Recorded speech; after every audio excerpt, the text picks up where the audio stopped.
Good afternoon, everyone, and happy Sunday. My name is Xanarin, so as some of you may know me as Daniel, and welcome to Something Wicked. So, before we begin today, here on Frankly I Don't Give a Fork, we want to take a moment and get back to our grassroots of Something Wicked. Before we prick our thumbs and prepare for something wicked to come, we're going to do some decompressing. And today, I'm going to be doing a little bit of reading from the 1926 book of Winnie the Pooh, which is now in public domain. I would also like to mention anything after 1928 is not. So, for those of you who are interested in doing the same thing that we are doing, please make sure that you're using the 1926 version. There are characters that do not apply to the public domain as of yet. With that being said, I would like you all to get something warm to drink, sit down, relax, and just listen to us for just a moment. Oh, and forgive me, I started without my headphones in or anything else because I'm a crazy person. How's your Sunday going, by the way? I hope it's going well. Let me put up my settings. So, today, we're going to be talking about some things that are very personal to my heart: mysterious disappearances. Why are they personal to me? Well, there's a few reasons for that. I am, I have lived with a constant fear as a young man of disappearing. Don't ask me why. It's just always been a fear in the back of my mind.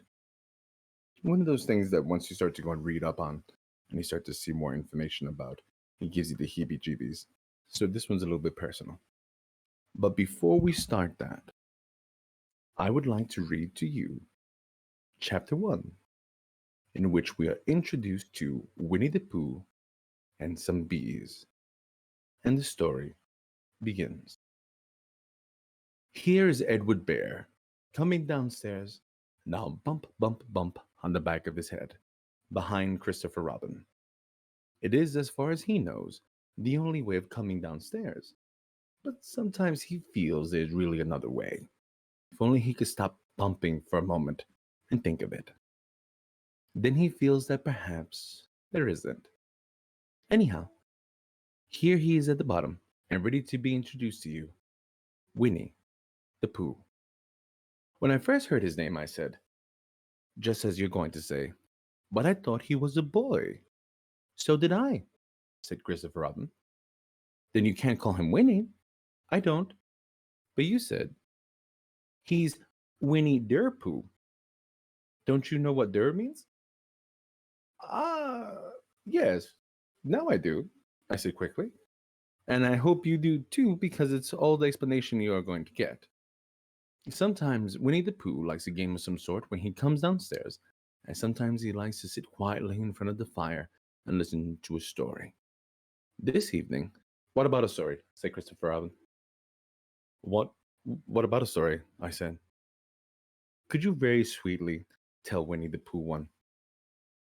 I I suppose I could, I said. What sort of stories does he like? About himself? Because he's that sort of bear. Oh, I see.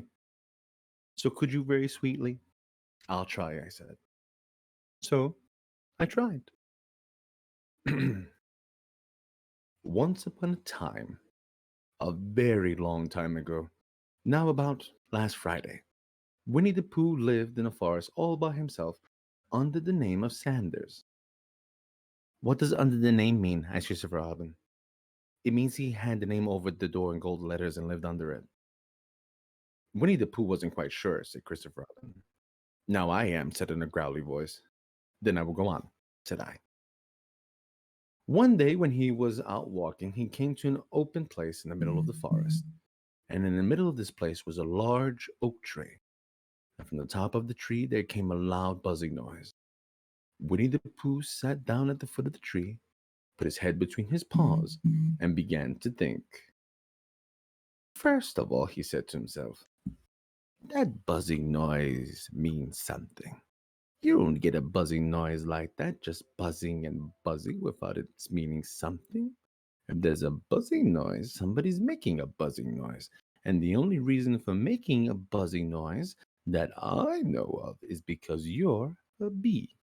Then he thought another long time and said, and the only reason for being a bee that I know of is making honey. And then he got up and said, the only reason for making honey is so as I can eat it. So he began to climb the tree. He climbed and he climbed and he climbed and he climbed and he climbed. He sang a little song to himself. It went like this. Isn't it funny how a bear likes honey? Buzz, buzz, buzz. I wonder what he does. Then he climbed a little further and a little further and then just a little further. By that time, he had thought of another song. It's a very funny thought that if bears were bees, they build their nests at the bottom of trees. And that being so, if the bees were bears, we shouldn't have to climb up all these stairs. He was getting rather tired by this time, so this is why he sang a complaining song. He was nearly there now, and if he had just stood on that branch, crack! Oh, help, said Pooh as he dropped 10 feet on the branch below him. If only I hadn't. Whew, he said as he bounced 20 feet onto the next branch. You see, what I meant to do, he explained as he turned head over heels and crashed onto another branch 30 feet below. What I meant to do? Oh, of course it was rather, he admitted, as he slithered very quickly through the next branches. It all comes, I suppose, he decided, as he said goodbye to the last branch, spun around 3 times, and flew gracefully into a gorse brush. It all comes of liking honey so much. Oh, help! He crawled out of the bush, brushed his prickles from his nose, and began to think again. And the first person he thought of was Christopher Robin. Was that me? Said Christopher Robin in an awed voice, hardly daring to believe it. That was you. Christopher Robin said nothing, but his eyes got larger and larger, and his face got pinker and pinker. So Winnie the Pooh went around to find Christopher Robin, who lived behind the green door in another part of the forest. Good morning, Christopher Robin, he said. Good morning, Winnie the Pooh, said you. I wonder if you've got such a thing as a balloon about you. A balloon? Yes. I just said to myself along, I wonder if Christopher Robin has such a thing as a balloon about him. I just said it to myself, thinking of balloons and wondering. What do you want a balloon for? You said. Winnie the Pooh looked around to see that nobody was listening, put his paw to his mouth, and said in a deep whisper, Honey.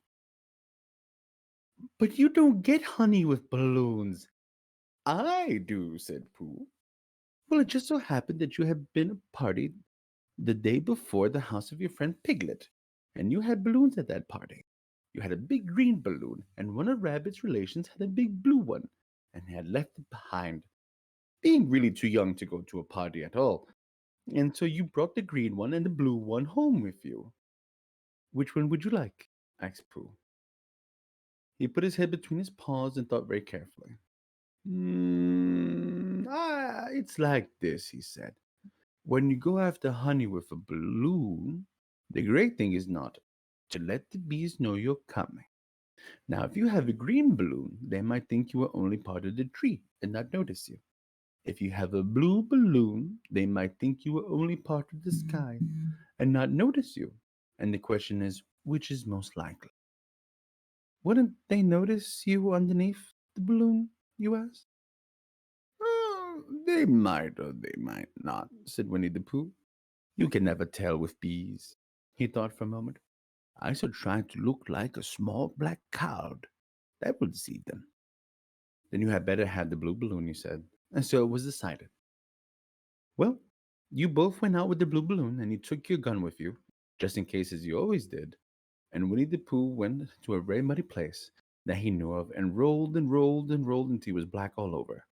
And then when the balloon was blown up as big, and you and Pooh were both hmm?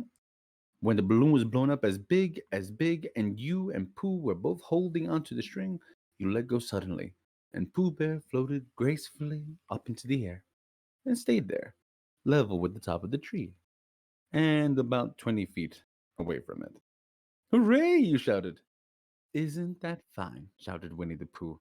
What do I look like? You look like a bear holding on to a balloon, you said. Not, said Pooh anxiously. Not like a small black cloud in the blue sky? Not very much. Oh, well, perhaps from him up here it looks different. And as I say, you never can tell with bees. There were no wind to blow him nearer to the trees, so there he stayed. He could see the honey, he could smell the honey, but he couldn't quite reach the honey. After a little while, he called down to you. Christopher Robin, he said in a loud whisper. Hello. I think the bees suspect something. What sort of thing? I don't know, but something tells me they're suspicious. Perhaps they think you're after their honey. It may be that. You can never tell with bees. There was another silence, and then he called down to you again. Christopher Robin! Yes. Have you an umbrella in your house? I think so. I wish you'd bring it out here to walk up and down with it and look up at me every now and then and say, toot toot, looks like rain. I think if you did that, it would help the deception, which we were practicing on these bees. Winnie the Pooh is like my players in Dungeons and Dragons. While you laughed to yourself, silly old bear, but you didn't say it out loud because you were so fond of him, and you went home for your umbrella. Oh, there you are, called Winnie the Pooh. As soon as you got back to the tree, I was beginning to get anxious. I have discovered that the bees are now definitely suspicious.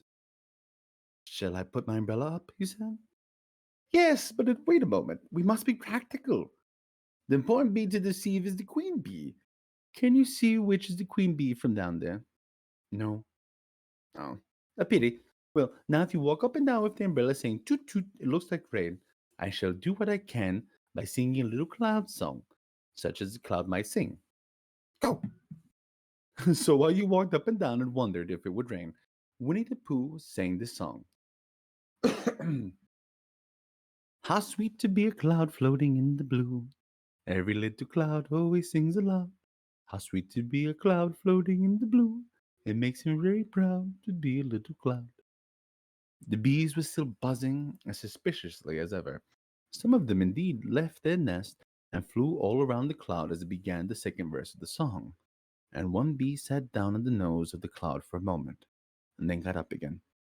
Christopher, oh, Robin, called the cloud. Yes, I have just been thinking. I have come to a very important decision. These are the wrong sort of bees. Are they? Quite the wrong sort, so I should think they would make the wrong sort of honey, shouldn't you? Would they? Yes, so I think I shall come down. How? Winnie the Pooh hadn't thought about this. If he had let go of the string, he would fall bump, and he didn't like the idea of that. So he thought for a long time, and he said, Christopher Robin, you must shoot the balloon with your gun. Have you got your gun? Uh, of course I have, you said. But if I do that, it will spoil the balloon, you said. But if you don't, said Pooh, I shall have to let go, and that would spoil me. When he put it like this, you saw how it was, and you aimed very carefully at the balloon and fired. Ow! Said Pooh. Did I miss? You asked. You didn't actually miss, said Pooh, but you missed the balloon. I'm so sorry, you said, and you fired again, and this time you hit the balloon. The air came slowly out, and Winnie the Pooh floated down to the ground. But his arms were so stiff from holding on to the string of the balloon all the time that they stayed up straight in the air for more than a week, and wherever a fly came and settled on his nose, he had to blow it off. And I think, but I'm not sure, that that is why he's always called Pooh. Is that the end of the story? Asked Christopher Robin. That's the end of that one. There are others. About Pooh and me? And Piglet and Rabbit and all of you. Don't you remember? I do remember when I try to remember. I forget. That day when Pooh and Piglet tried to catch the halumphulump. They didn't catch it, did they? No. Pooh couldn't because he hasn't any brain. Did I catch it? Well, that comes into the story. I do remember, he said. Only Pooh does it very well. That's why he likes having it told to him again. because then it's a real story and not just remembering. That's just how I feel, he said. Christopher Robin gave a deep sigh, picked his bear up by his leg, and walked off to the door, trailing Pooh behind him. At the door, he turned and said, "Coming to see me have a bath?" "I might," I said. "I didn't hurt him when I shot him, did I?" "Not a bit." He nodded and went out, and in a moment I heard Winnie the Pooh bump, bump, bump, going up the stairs behind. And that is the first chapter of the 1926 book of Winnie the Pooh, in which we are introduced to Winnie the Pooh and some bees, and the stories begin. It's very cute. I enjoyed that one very much, and I hope that you enjoyed it too. Take a moment, get yourself something warm to drink, allow yourselves to listen to the sonorous tones of my voice, and know that from here on in, we are no longer going to be speaking about the nice things, but the wicked things that we have coming up. We'll be right back with you. Stay tuned.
Welcome back, everyone, to Something Wicked. I am your host, Daniel, and today I'm accompanied by Miguel. Miguel, say hi. Hi. I'm not sure if Hello, my everyone. editor is in screen. They are. Ah, and Madam Editor, M, who is going to be here present for this little wicked tale. So, we are coming back to where we started. Horrible occurrences and disappearances that nobody really understands. People that go missing for no reason whatsoever, and in many cases, disappear without a trace, just like smoke. Now, by chance, guys, have you heard of any cases like that in national parks of people that just poof out of existence? There's lots of Not docu. really. I don't know I any haven't. by on hands, but I mean, there's tons of Yeah. those like shows that are late at night Oh yeah, solves oh yeah. cases. So, Some funny thing, unsolved mysteries. unsolved mysteries. Ah, yes. Now, I will go and tell you the weirdest thing about all of this is that just in 2017, the top 10 national parks by 2017 that had search and rescue missions through November. Excuse me. We had the Lake Mead National Recreation Area with 563, Grand Canyon National Park 290, Yosemite National Park 233, the Rocky Mountain National Park with an approximate 165, Sequoia National 138, Zion National 114, Great Smoky 100, Bryce Canyon 86, Shenandoah 82, and the Grand Teton National Park with 59. That is an alarming amount of cases. So alarming that there are people that believe that there are creatures and things inside of our national parks, to the point that we have people that have created something called the Missing 411. With that, I'm going to give you information and I'm going to let you come to your own decisions on what you feel about the Missing 411. It was started by a gentleman. I'm not going to call his name. You guys can look up on him because once I started to find some information on him, I wasn't too impressed. He was a Bigfoot investigator before he started the Missing 411, but he's also a retired detective. And his record as a detective was quite good. But with that being said, there's no database for how many people go missing in national parks every year. But the National Park Service has at least 29 cold cases of people who have gone missing have yet to be found, with the oldest case dating back to 1958.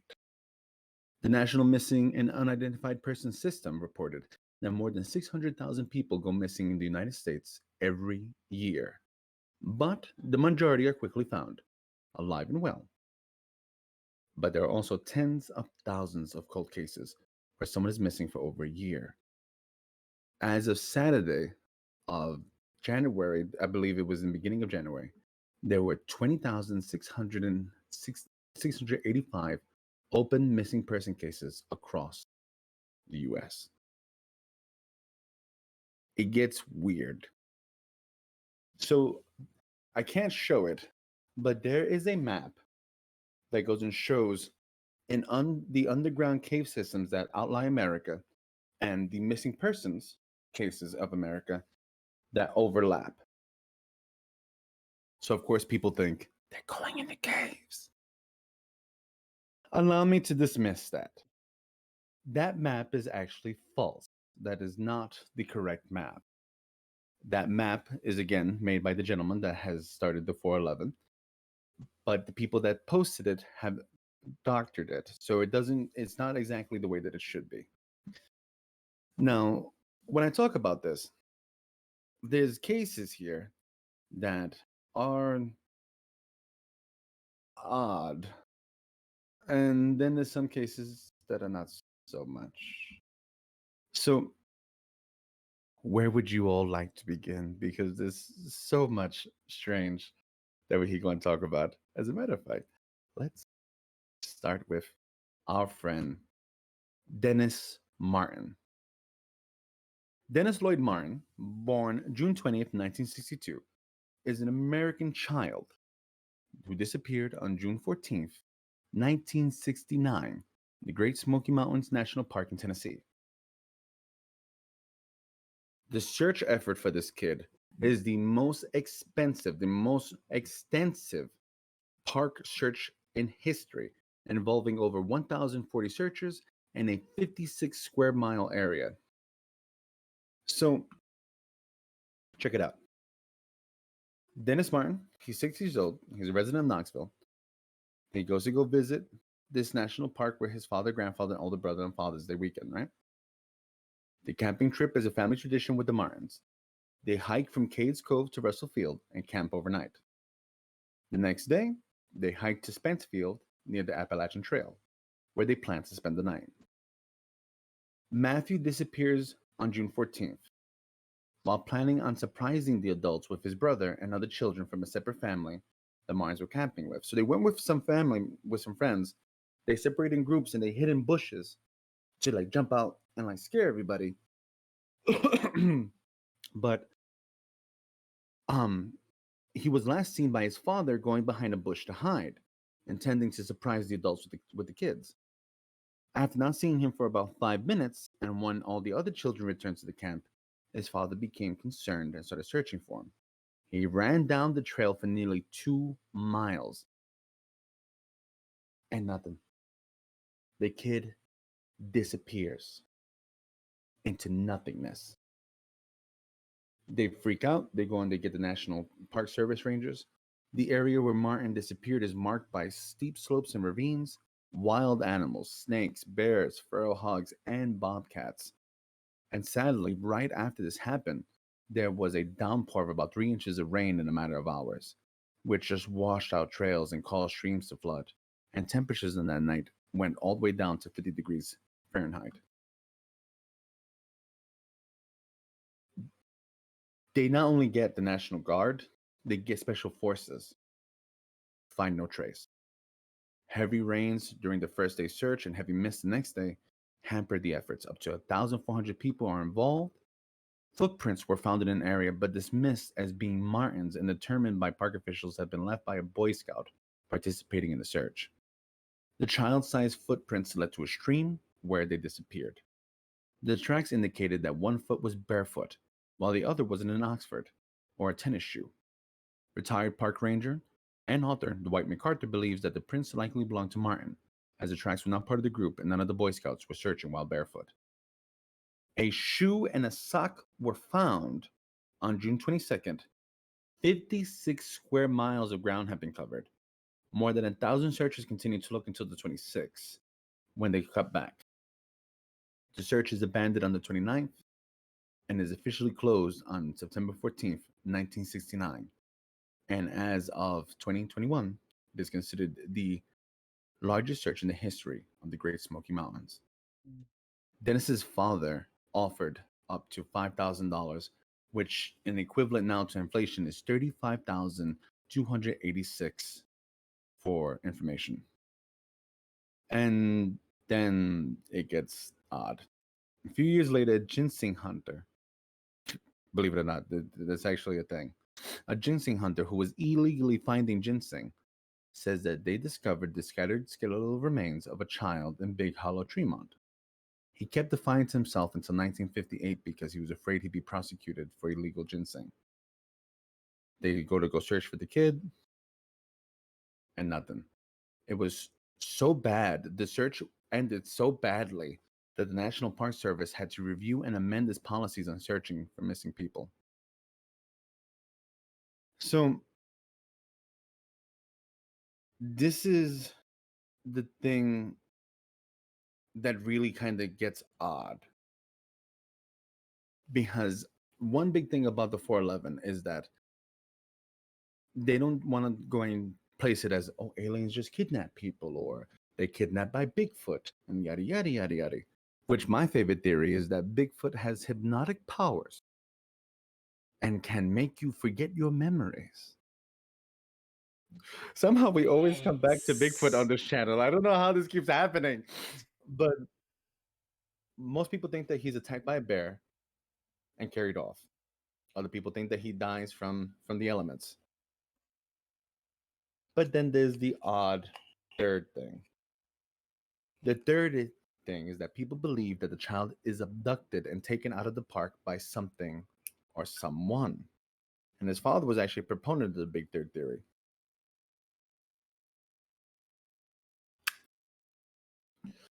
On the afternoon that Martin disappeared, tourist Harold Key and his family heard an enormous, sickening scream, and shortly thereafter witnessed an unkempt, rough-looking man running up the trail near where the scream had come from. Key looked on as the man got into a white car and abruptly sped off on it. Park rangers and the Federal Bureau of Investigation concluded that there was insufficient evidence to link the sighting to Martin's disappearance, particularly given that Key's sighting was approximately 5 miles away from where Martin disappeared, the exact time of the sighting unknown, and the lack of trails connecting the two sites. A little bit more information to that. After doing some deep diving, that is untrue. The big hairy man that they're talking about was actually a straggler that was in this forest that lived there for a very long time. And people knew who he was, but from my understanding, he was miles and miles away from where this kid was at. And of course, he became the scapegoat. This is where it gets odd. These little things that we'll go on, we'll talk about as we continue. Mm. And also, so what do you guys think about that? About a kid just disappearing off the face of the earth? Happens way too often. Why would they bring a kid to the forest like that, though? I guess that's kind of where my mind goes to as well. Well, It just always seems like such a dangerous place for everybody. I mean, It's it's a pastime going hiking in the forest, doing a family event together, going for a yeah. picnic. It's like saying, "Don't leave your house, kid. Stay inside all the time." I was an indoor kid.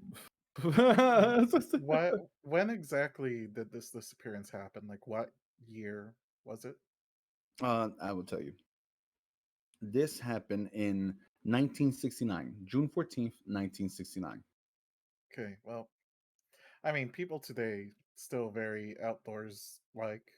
People like to go into the woods, go Mm, hiking, and back then even more so. So it's not really that surprising that they would take a whole family out yeah. to go into the woods, go hiking. You know, with that being said, that's a good segue for our next group of people, the Cowden family. 7.5 months after the Cowden family were reported missing in 1974, they had gone camping in the Siskiyou Mountains in Applegate, Oregon, over Labor Day weekend in 1974, but failed to show up for dinner at Richard Cowden's mother's house on September 1st. Media accounts from the time described that the campsite is undisturbed, as if the family left abruptly. Investigators later postulated they had been abducted. Their bodies were discovered in April 1975, about 100 feet from the campsite. Richard's body was found tied to a tree, while the bodies of his wife and two children were found in a cave with rocks sealing the entrance. Three of them had been shot, the others stabbed. For a long time, no one knew what happened. They were just gone, just dead. And I hate to say it, there are theories that it was cannibals in the area that killed them and did not get a chance to eat them. I mean, You'll, yeah? humans deal with tragic terribly. They will make up any excuse that they can to make sense of a terrible thing, even though there's little evidence pointing to it. I mean, hence how we get all these conspiracy theories. This is just, unfortunately, it's probably just a kidnapping, murder, and people want more answers, so they make up more answers to make sense of it. So this one has a little bit more to it. You see, the disappearance and horrifying murder of Richard and Belinda Cowden and their two children captivated North America. 7 months after September 1st, disappearance from the Cranberry Creek area near Applegate, the Cowdens' bodies were found about 7 miles from their campsite. You see, that's one of the things. There's different ways of how this is talked about. Now, some people say it was only 100 feet, some people say it was 7 miles. So it will be 1 year ago, that's September 1st, where Richard Cowden and his wife Belinda, and this is actually from a news article, and two seven children vanished from the campsite near the town of Copper in southern Oregon's Siskiyou Mountains. The four bodies were found by prospectors on April 12th, 7.5 months after the family vanished. Lieutenant Mark Keyser of the Oregon State Police has coordinated the investigation, which he says remains very active. The whole nature of the thing smacks of a weirdo, he said recently, adding that the police know a lot, but they don't feel free to discuss at this point. Cowden was 28 years old. He was a log truck driver from White City. He'd taken his family camping in the Siskiyous over Labor Day and had planned to work around his house, but plans to borrow a truck he needed have fallen through. So they went camping. And on Sunday, September 1st, Cowden and his son David went to the camp to Copper to buy milk. And at 9 a.m., none of the family was reported alive again. Now, this is kind of how it gets chronologically wise. Cowden returns with David to the camp. The family went swimming in the adjacent Cranberry Creek. Short time later, probably before noon, family is abducted, probably at gunpoint, and most likely by somebody they didn't know. They assumed that they were driven some distance away, forced up the steep slope where they were found, and at least 3 of them were shot. Medical authorities have been unable to determine how Richard Cowden died. It is presumed homicide, said Dr. William Brady, state medical examiner. I'm sure he was shot, even though we can't prove it. The skeletal remains of the Cowden were found on a steep hillside. The bodies of the other 3 were placed in a small cave. The entrance was sealed with rocks to disguise it and hide the bodies. We're sort of settled on our own ideas, Keyser said. Whether it's not to go to a grand jury with it is another matter. Cowden's father, who committed suicide some months ago after the family vanished, has been cleared. The family was so destroyed by what happened. The grandfather took his own life. And the last line of it is, you had to remember it was summer and there were all sorts of people in that area, so-called hippie types, a motorcycle group, and so on. He said the time lapse between the murders and discovery of the bodies has hobbled the investigation, but that some evidence will still be evaluated by his office. The file on the case long outgrew its folder and now overflows a large cardboard box. It includes hundreds of letters, some from mystics, some from people who have solved the mystery in a dream, and many more people with a hunch or an idea that might have been overlooked. Sadly, that is not the case. Serial killer Dwayne Lee Little admitted uh, to his friend in prison that he had killed the Cowdens while he was out on parole. And this bastard had done this a few times. Killed somebody, went to jail, came out on parole, killed 4 people, and then got put back in prison again. And now he's now sentenced to 3 consecutive life terms on November 20th of 1980.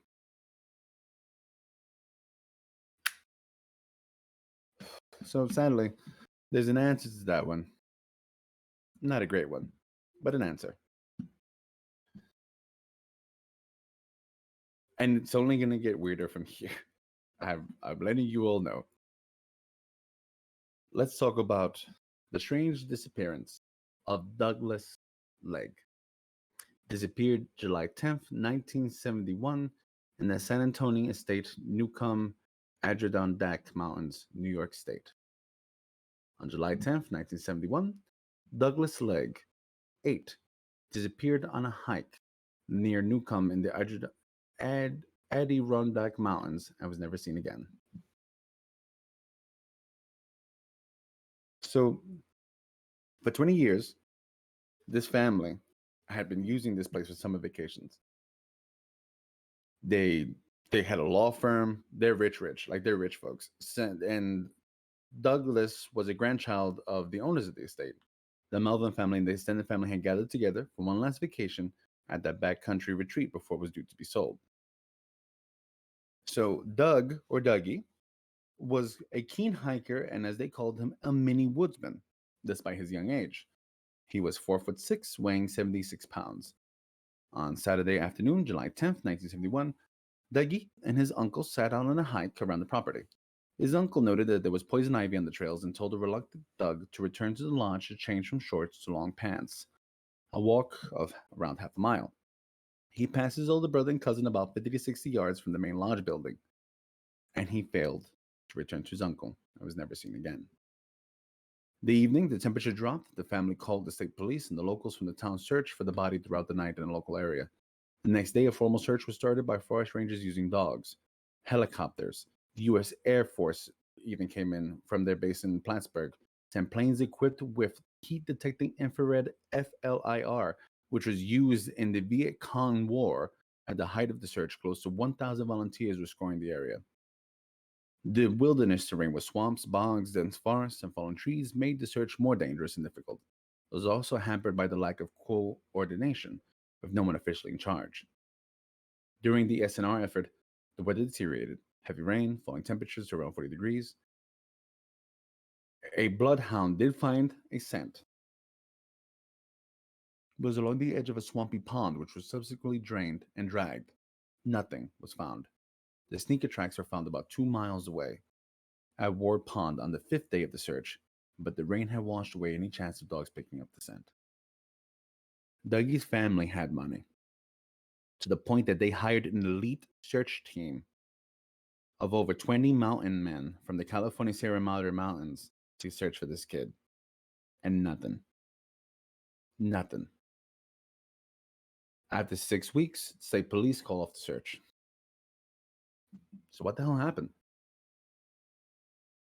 Eh, it's a thing. In cases like this, and I hate to say this, the weirdos come out. In 1993, a woman claimed that Dougie was kidnapped and killed by her relative, and that he dumped the body in a lake in Lewis County. They searched the lake to only find out that the woman was a psychiatric patient suffering from false memory syndrome. Then, around the same time, a man came forward to report to officials that he had come across a small skull and partial skeleton in 1973, which he believed to be human. They were hunting when they found it. Now, he didn't report it because he said they didn't know about the case at the time and had been on leave from the Navy for 4 days and not where he was supposed to be. He later reported it when his friend heard the news report about the renewed search for Dougie's body. So this story is fit with the last known sighting of Dougie, which was attempting to follow his uncle back to Newcomb Lake. But if Dougie did not become lost, he may have fallen to foul play or run off on his own accord or drowned. With that being said, sadly, he's never found.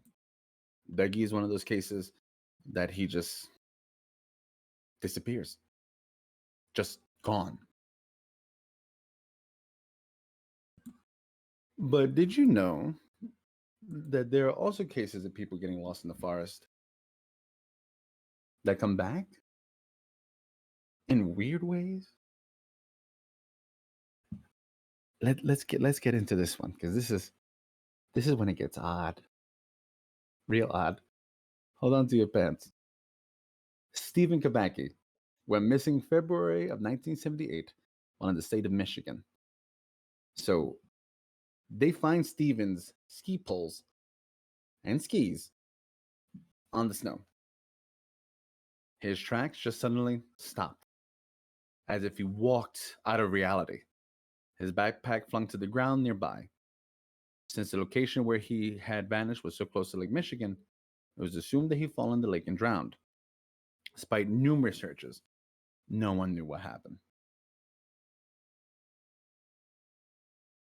Then one day, 15 months after his disappearance, Kubeki's dad hears the doorbell.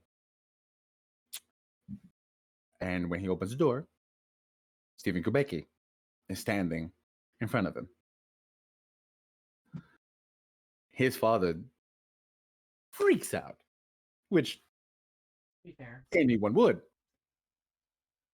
This is where it gets weird. When Kubeki is asked about what the hell happened, his account doesn't make much sense. He claimed that he had suddenly woken up to find himself in a meadow around 40 miles from his father's house. They had been wearing clothes that were not his own, along with a small, unfamiliar bag filled with maps, none of which were his. Other than this, he had no recollection whatsoever what had happened to him over the previous 15 months, and was under the impression that no time had passed at all. The only other clue that he had come up with is that he had that he said that he felt as if he had done some running. The dude gone, just disappears from the face of the earth, comes back 15 months later. The dad tries to go and get him into a psychiatrist. He says that he won't go. I don't need it. And now Mr. Quebec's actually got his degree and he's a psychiatrist. Oddly enough. Hmm. But this is not this is one of those weird cases of what? How does that happen? I'm going to tell you some of the theories. First one, that Kubeki is kidnapped by aliens and experimented on and left in this meadow. The second was Bigfoot using hypnotic mind powers to be able to block out memories, took Kubeki, showed him the forest, and to keep his memories safe, took the memories away, and then placed him 40 miles from his home. Mm. My feeling on this, and something that people don't like to talk about, is that he has something called a dissociative fugue.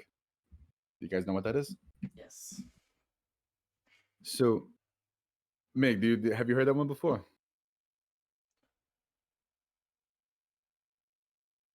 Well, Miguel, I can't hear you. You're muted.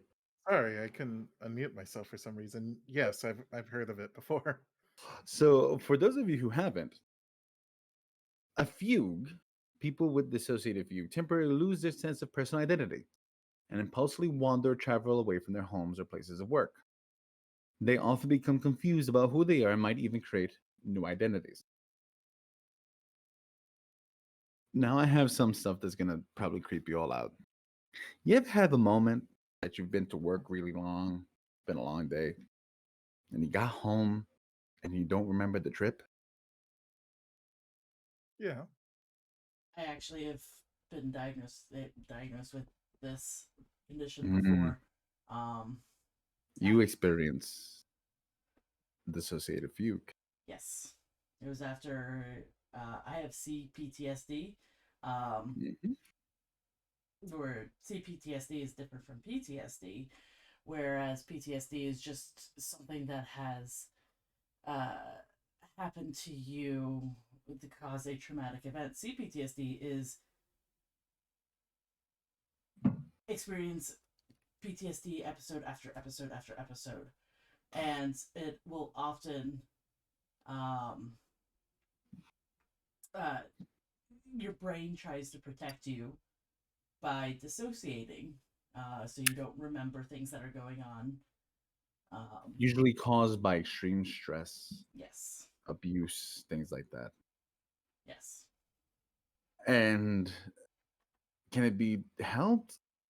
Mm, With it's the considered a depression and anxiety type thing. with Medic therapy and medication, it therapy. can be helped.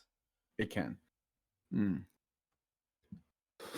So for all of you who have ever been having a rough time at work and drove home and just don't remember how you got there, let that little nugget kind of go into your head because that's happened to me. It's not pleasant. It's not pleasant. I used to work for a company. We'll keep their name out of this because stuff and things. They made me work 21 days straight, and I clocked in almost 600 hours worked during those 21 days. It was an hour away from my home. I remember getting into my car finally, and I don't remember the hour trip. I got home, I opened my front door, I fell flat on my sofa, and I fell asleep. The door wide open. Miss Peaches, my cat, thankfully, did not leave the house, and she laid with me. My partner at the time and my roommate came to the house, saw me like that, woke me up, and I went over to bed. Be very careful with work stress. It is a real thing. Just throwing that out there to everybody. Do we feel creeped out enough yet? Because I'm about to go and really go in for it now. The shivers. I just hope there's more Bigfoot involved. Yes. Always more cryptids. I got a better one. It's not Bigfoot. It's robot grandmas.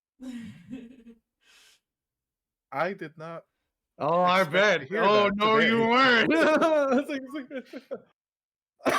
weren't. So before we go into robot grandmother, I actually do want to go and mention a case, and there will be links in our Discord for organizations that are helping.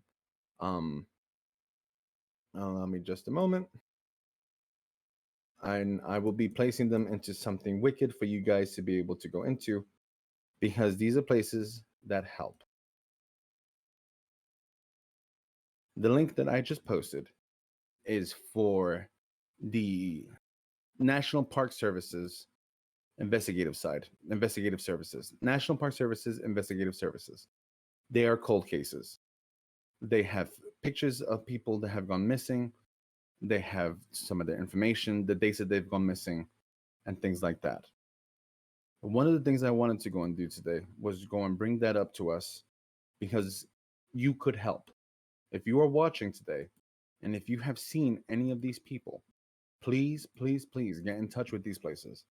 I'm also placing another link for a place called the DOE Network, the International Center for Missing and Unidentified Persons.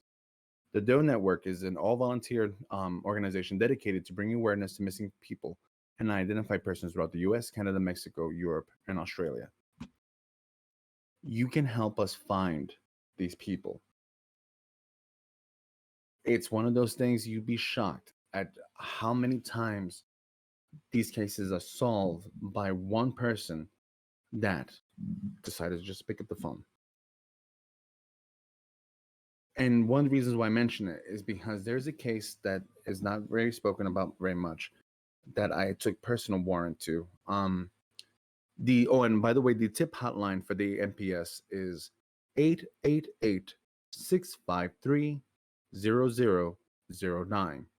Again, that tip line hotline for the NPS is 888-653-0009.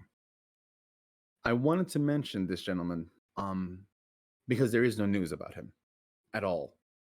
And there are people that are actively talking to his friends and family on Facebook trying to find him. His name is Jong-Yon Won. He disappears in the Grand Canyon National Park on September 17th, 2017. He was 45 years old, Asian male, 5'7", 121 pounds, brown eyes, black hair. He is on the NPS website. So, a white Toyota Camry belonging to Jong-Yon is found from Los Angeles, California, is found at Moran Point on the south rim of Grand Canyon National Park on September 17th. The vehicle was previously seen near the New Hens Trailhead. One had no plans in this area, and he just gone. No one knows why he went. No one knows how he got there. No one knows why he just decided to go. But that's where his car was found. I mention it because it's these cases that I want to bring up. These cases that are still new at 2017, the possibility of one still being alive and well is real. It's not high, but it's real. And if you're listening, and if you just so happen to visit this website and you see this man and you have any information, please, please, please reach out. And we have other cases like Paul Braxton Fugit went missing in 1980 in the Chiricahua National Monument. He was 41 at the time. So when he disappears, he was a ranger that disappeared and just gone. No one knows if he had found something, because there was supposedly an illegal drug trade happening at the time. during that time. And supposedly the national parks were having some issues with him too because he didn't want to cut his beard or hair, and he was kind of messing around with that structure. And it was one of those things that they had tried to fire him because he wouldn't cut his hair, and he was ultimately reinstated with back pay. But some people go in saying that there were issues with it, that one of the reasons why he wasn't found is because they weren't really looking for him, yada yada. I don't want to go and say that. I think that the park is in a really remote location. It's high desert with few visitors in the winter months. It's 60 miles from the Mexican border. And one of the really, really, really, really big rumors is that there were a large, large group of drug dealings that were going on in this place. So again, if you have heard of this gentleman, Paul Braxton Fugit, feel free to go and call up the NPS at the tip hotline 888-653-0009. Now, let's get into John Doe. The reason why they're called John Doe, because when this happened, they were 3.5 years old. This story was so odd that it took me a week to find the actual news article that was posted from the Mount Shasta News on September 7th, 2011. John Doe, a young boy,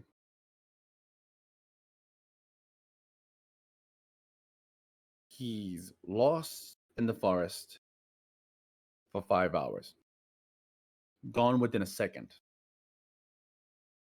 No one knows where this kid's at. And they find him 5 hours later in bushes, stomach down, face down to the ground, alive and well. Few weeks later, John Doe looks at his grandmother and goes,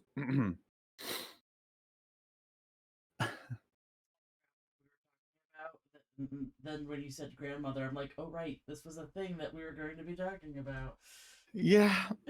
He looks at his grandmother and says, I didn't really like other grandma Cappy. What? Cappy is the name that the child called his grandmother, Kathy. He says that he didn't like his other grandma who grabbed him and took him to a creepy place. He says that the other grandmother had the same hair, feet, and face, but that there was something off. He talked about the light sparkling on her when she climbed the ladder and made her look like a robot. Asked what was creepy about it and why did he think she was a robot. He said that he was taken to a cave that was filled with spiders, purses, and guns, all covered in dust, with other people that looked like these robots.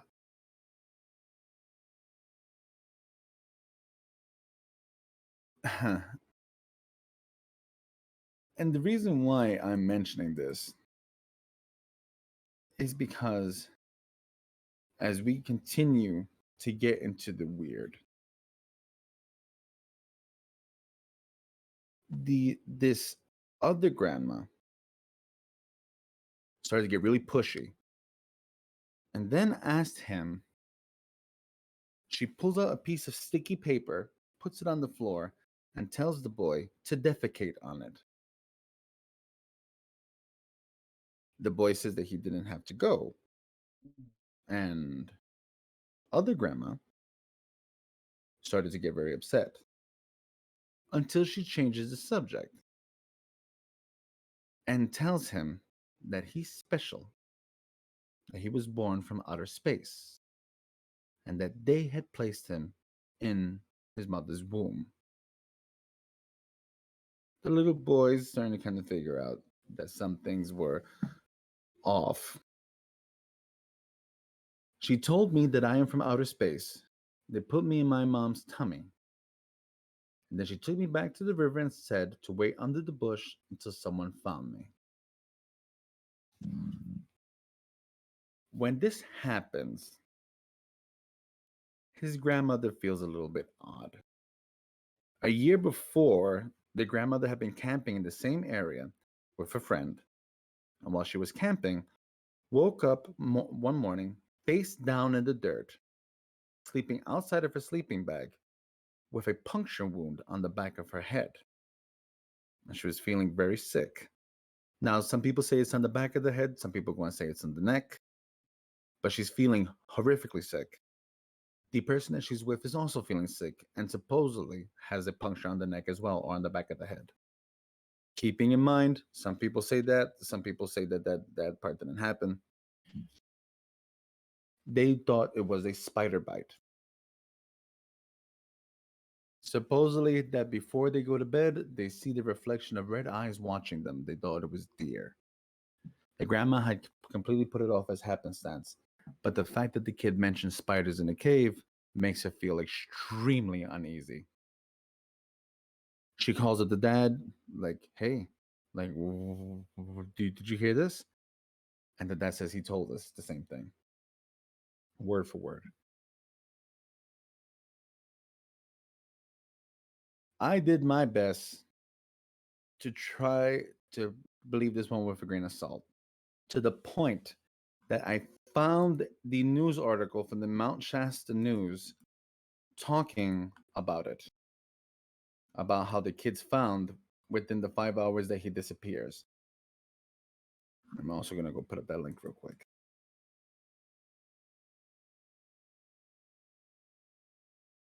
So, the mount, and in this article, they're talking about how they find him. They've lost a 3-year-old boy after 5 hours alone in the dark, just off of Fowler's campground near the McCloud River. He's found with help from the fire department, the police department, California High Patrol, all that good stuff. It was a true effort. Um, Here we go. Let's see what because there was something else.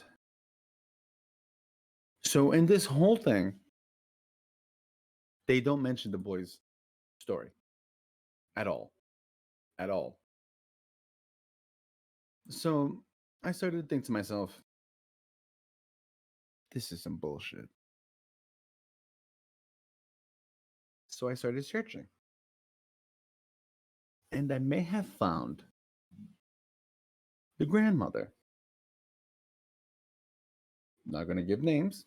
We are going to call her Kathy.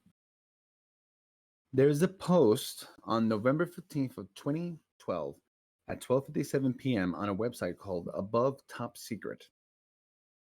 On this website, a person and underneath the profile Miss Cat 1 puts what she believes happens. Miss Cat is believed to be Kathy. I started searching. Her first post is in 2012, and the last time she visited this website was today, earlier this morning. I'm going to read you a snippet. Last fall, my 3.5-year-old grandson was lost in the Shasta Forest for 5 hours. Thanks to volunteers and rescue personnel, he was found. My son said he was here, then within a second, he was gone. The thought he had been abducted by other campers, trust me, the worst nightmare ever. About 3 weeks after this happened, he was at my house, and out of the blue, he announced, "I don't like the other Grandma Cappy." His name for me, Grandma Kathy. I said, "What are you talking about, buddy? I'm the only Grandma Cappy." He said, "Don't you remember when I was in the woods? Well, the other Grandma Cappy grabbed me and took me to a creepy place. She's really a robot." I was thinking he was telling a story, so I asked, "What was creepy about it? And why do you think she was a robot?" "It was a cave with spiders, and there were purses and guns. I was too scared, so I didn't touch anything. But when she climbed the ladder, the light made her look like a robot. There were other robots too, but they didn't move. So I asked, 'What did she do with you, buddy?' She made me lie down to look at my tummy. Then she tried to get me to poop on a sticky paper, but I couldn't go. She told me that I am from outer space, and they put me in my mom's tummy. And she took me back to the river and said to wait under the bush until someone found me. I called my son and asked what the hell you letting my grandson watch. And I told him, he said he told me the same story a few days ago, but chalked it up to having, you know, the smartest, most amazing kid with the biggest imagination ever. I'm grandma, so of course I have to agree. There were other details, but too much to list. Now you see, this doesn't mean, and this is where I go and I hit falling into this. There's no picture of Kathy. There's no proof that this is the actual Kathy posting this. And out of all places, why would it be on a conspiracy website like that? You know what I mean? So we have that. Now, at the end of it, um, she's talking about her experience of when she woke up all messed up. One weird thing about the place is that there was no wildlife. The only birds we saw were two crows. They flew in, sat on a tree, and watched us. I thought they were waiting for the Cheetos to fall in the dirt. At the time, we were creeped out by them. I camp a lot. Usually, there are butterflies, birds, squirrels, etc. This time, nothing. We didn't even see a bee. My son has forbid me to ask my grandson about the incident because you can create a false memory by repetitive reminding. So for a year, I have not mentioned it to him. But he's 4.5 now, and I asked him again about what happened. He repeated the same story and said that she took him to a dungeon instead of a cave. It'd be interesting to see if he has a memory of these events when he's about 8 to 9 years old. This is at Big Cloud, California. I have been very bothered by his story, so I've been researching if there are others very similar. I ran across an interview with the author of Missing 411, which discussed the weird disappearances in national forests. There are threads in ATS about Missing 411. In my reading about national forests, I read into a discussion about wilderness closing due to lack of funding and the Agenda 21 Wilderness Conversation Acts. The other threads about Agenda 21 also. I think my question is, what is really going on in national forests? Are they being closed off because there's a real threat living there? Are they being closed in corridor off to the limits and off limits to the public because something has taken over the woods? I wouldn't be questioning anything if our family would have not experienced unusual things in the forest. So, like I said, I did some checking. They have been posting from 2012. They last visited January 30th, 2022. Um, the last forum that they spoke in was in 2016, and when they were talking about a issue with LGBTQ people and why they will be facing in the Trump presidency. So, is it the real lady? I I don't know. Is there any truth to what's being said? I honestly don't know. But the fact that I was able to go and find it, it took a hot minute, mind you, but I was able to go and find it, makes me feel uncertain.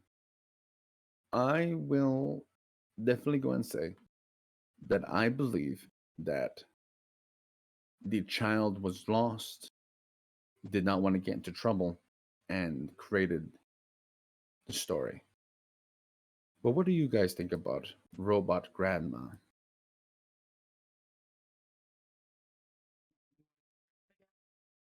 Sure. I don't believe it. First, first off, I mean, come on, it's on a conspiracy website. And while you were talking, I looked through all of the threads that this Yes. person has made, and there was some fascinating things in there. Oh yeah, there's some stuff that's I'll, like the I euthanizing will of a say, grandma. Yeah. I will say that I believe you found the origin of this story, Mm. but I think it's just a story. Hoopla. The Um, Shasta boy is real. The him missing, well, that's real. yes, the The missing others, child is real. The s- supposed story that apparently that child made up, I don't believe that. Not for a second. Not even.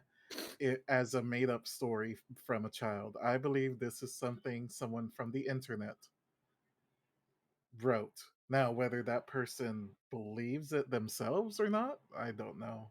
Fair. But it is a fascinating story. I'll it, say that much. it really is. It That that's the problem with the internet, and we I've seen it a lot, especially on Facebook, with the whole pandemic thing happening. You'll s- I unfortunately have family members that will see something on Facebook and automatically believe it. Mm. So they'll send me a link of a guy who's like had a stream going on talking about, oh, I read this news article about Great Britain doing that, so it must mean that the government is going to do this, and like it's all crap.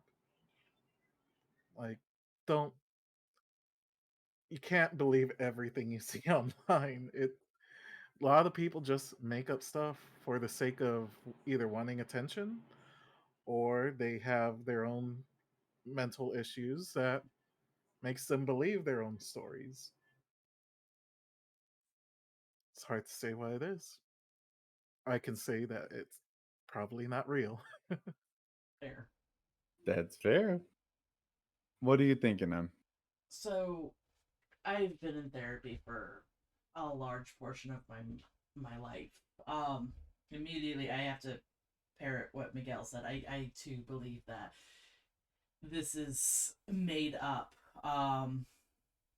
Now I don't know if I believe it's who made up the story.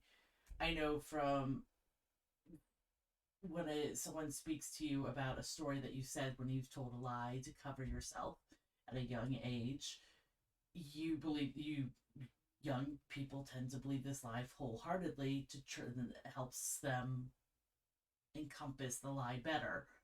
The more that validity that is given to that lie by people like, oh, tell me more, like keep pressing you, that can force memories to be made for young people. That's why it's so, you have to be so careful, especially with like therapists, that you don't give leading questions. You don't just because you can confuse people's memories where they truly believe something has happened. Um, I really think that the kid got lost, wandered away, got scared. Oh no, I'm gonna get in trouble. Um, and like a kid's imagination comes up with something grandiose and unbelievable. But the fact that the story was told word for word, verbatim almost, as the father said, stories typically change when you tell it multiple times, unless it's a lie. So, when we take a moment to think on it, do we say that the child is wrong? Possibly. Do we Child went through say something traumatic. It wasn't wrong, but it grew into something bad. the internet is a very odd place and it has the ability of creating mythos and making things that aren't something? And in that case, can we truly go and call it something wicked? The ability to take a story, to change it and change it and change it until it takes a life of its own. And all of a sudden, the story becomes fact. Can you believe in something so hard that you wish it almost into existence? Maybe, maybe not. But I will remind you of this: human beings must believe in the big lies.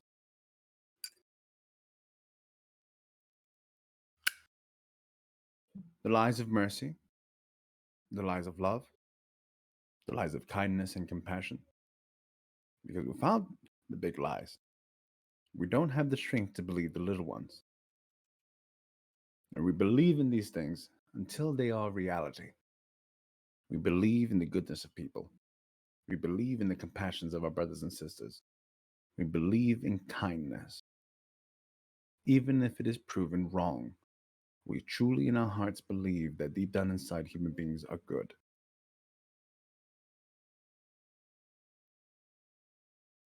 Does that give precedent to robot grandmas? No, it does not. But it is definitely something wicked to think about. I'm so very glad that all of you were here with me today to go and speak about all these strange things and about people that have just gone into the wind and gone like a thought. I'm very thankful for your presence. Thank you, Miguel, for being here with me. Thank you, M, for sharing with me as well. And thank all of you for coming in to hear. We're back on track. And next time, we'll talk about something a little bit more odd, because I do love the odd ones. If anyone has any stories they would like me to search up on, do some research, do some looking, please feel free to go and hit us up in our Discord. I would love to hear it. And with that being said, let us all go and prick our thumbs for something wicked this way comes. Have a lovely Sunday afternoon. Goodbye, everybody. Bye.